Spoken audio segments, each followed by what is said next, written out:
Anthony Smith, and this is Conservative Fodder. For those of you that didn't watch the debate last night, it was definitely a pretty rough and tumble debate. It's interesting. You watch the media today, and they're definitely discounting some of the stuff that got said. In fact, they're spinning the whole entire Joe Biden talking about the Green New Deal and saying, well, he didn't say he was for it. Yes, he did. I've got the clip queued up behind me. I'm also going to put it down in a box on one of these corners. And you watch it, he definitely does talk about it. Now, the Green New Deal was the brainchild of the junior senator, AOC. And all it is truly, it's a socialist view of redistribution of wealth. It's going to be a job killer. It's going to be it's going to shoo corporations out of this country. It's really just a way for the Democrat Party and the government in general to go and take and pull more power and more intervention into our daily lives. And you know, that was the point of the Constitution, was to allow us freedoms from the government. I mean, the amount of inclusion that the government has from a day-to-day basis now is just absolutely unbelievable. I think our founding fathers are probably rolling over in their graves from what's going on now. Anyways, I'm going to play the clip. I'll probably stop and pause it as we go along here. It's not a very long clip, but I think it's definitely worth going over again. I actually have studied your plan, and it includes upgrading 4 million buildings, weatherizing 2 million homes over 4 years, building 1.5 million energy-efficient homes. So now, right off the bat, he's talking about weatherizing. So he's talking about trying to force us to insulate homes. Now, you got to remember, they're going to do this via legislation. They're going to go and make laws against our current homes. We're inside my home right now. I mean, this place was built in the turn of the last century, and they're going to force old homes like this and other people who have old homes to go and change out their insulation, probably change out their siding, change out their windows. It's a huge intervention by the government into our homes. It makes you wonder why they would go and push that hard for it. None of it truly makes sense. And in fact, you go and ask the politicians, none of them seem to actually have a solid answer as to why. Anyways, carry on.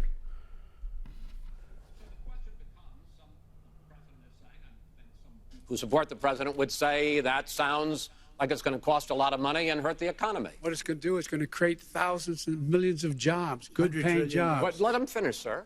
He doesn't know how to do that. $100 billion. The fact is, it's going to create millions of good-paying jobs, and these tax incentives for people to weatherize. Millions of good-paying jobs.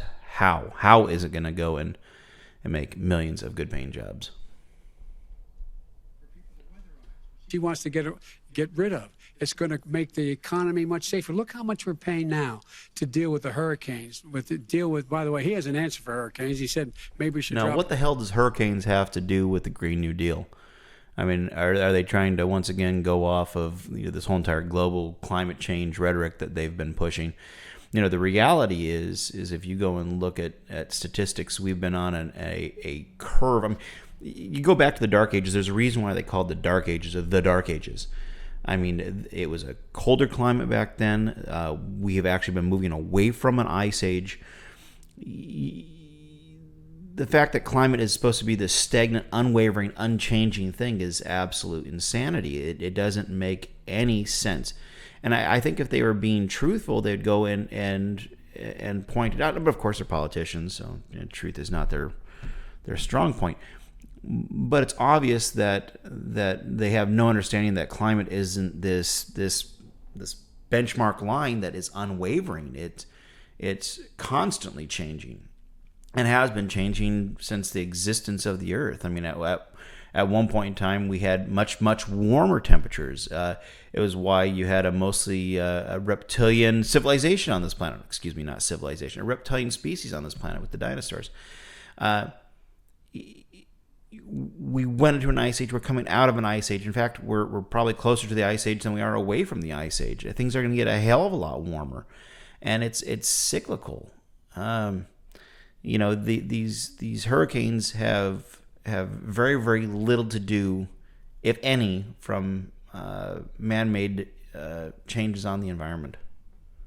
Maybe we should drop a nuclear weapon on them. They may. I never said that. That's at all. he did say. You made it up.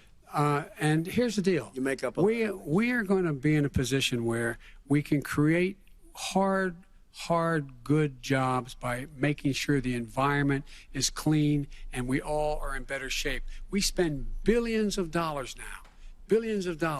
on floods, hurricanes, rising seas. And We're in trillions real of trouble. dollars Look in what's the happening just environment in the Midwest. causes These currently. storms that come through and wipe out entire sections and counties in Iowa. They didn't happen before. They're because of global warming. We make up 15% of the world's problem. We, in fact, but the rest of the world, we've got to get them to come along. That's why we have to get back into the Paris Accord. All right, gentlemen. He's talking about that we make up 15% of the problem. Then we're not the problem. China sends up real dirt into the air. Russia does, India does, they all do. We're supposed to be good. And by the way, he made a couple of statements. The Green New Deal is $100 trillion, that is not $20 my billion. plan. That's the Green New you want to Deal rebuild every is building. not my plan. I want to rebuild every. And see, that's the clip that they're using. The Green New Deal is not my plan that he keeps on saying. Now carrying on here, he actually goes against it. He does the Freudian slip. Of course, the Green New Deal is their plan. It's the socialist ideal to go in and take wealth from corporations and then basically have a slush fund that they can do whatever the hell they want with it in the name of environmental standards and changes. The fact that this guy's been in office for 47 years, he's never been in the private sector. He's never gone and had to make a deadline. He's never had to go and actually work for his living.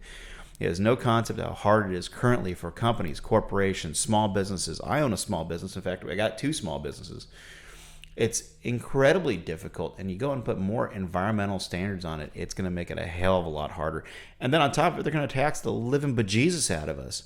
And then on top of it, they're even farther on top of it, they're going to go and make us change the way our buildings are. If he gets elected in office and then he pushes us through, they're going to make us change our buildings to go make them more efficient.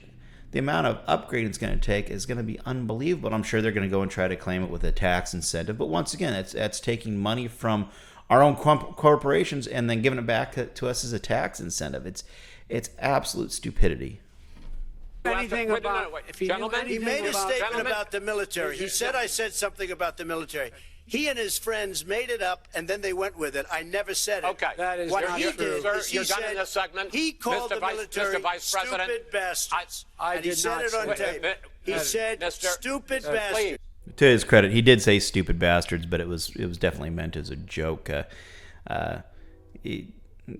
To be fair to Biden, I mean, it was a off the cuff comment, and actually, it was pretty darn funny. Not saying anything against. I don't think he was saying anything against our armed services, but for what it's worth.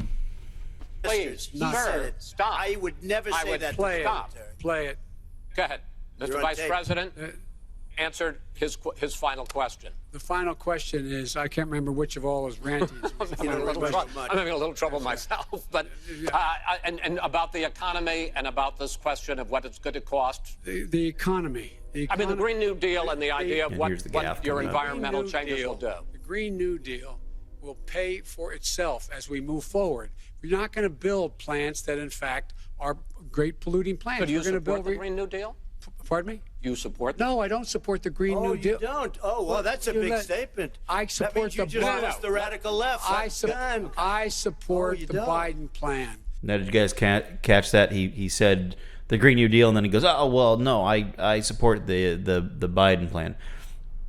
The Biden plan is the Green New Deal. I mean, he may have outlined it a little better, and that's not so hard to do because I think the Green New Deal was an eight-page document. So of course, by the time this thing would come to fruition, it would be thousands of pages.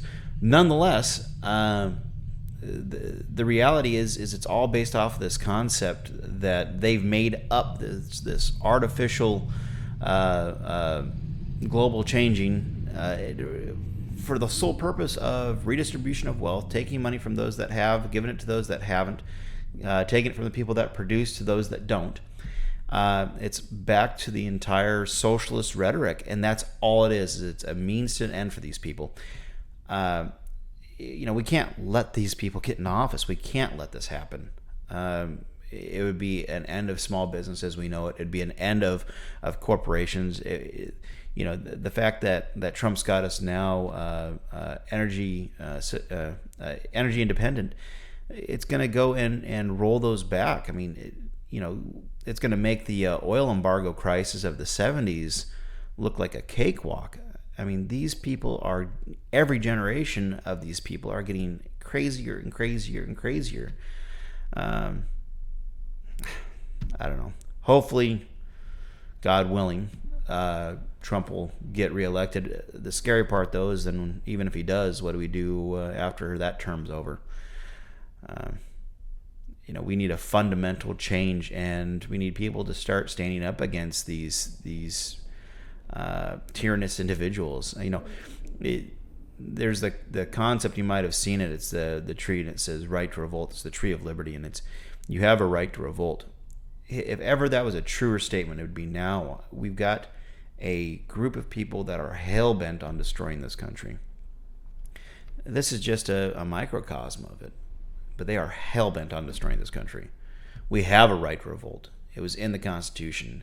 In fact, it was said the tree of tyranny needs to be watered by the blood of tyrants. There's your tyrants. These are people that need to be voted out of office. They need to be not allowed anywhere near the voting body. And then you've got people blindly following them. Anyways, this is Conservative Fodder. I'm checking out.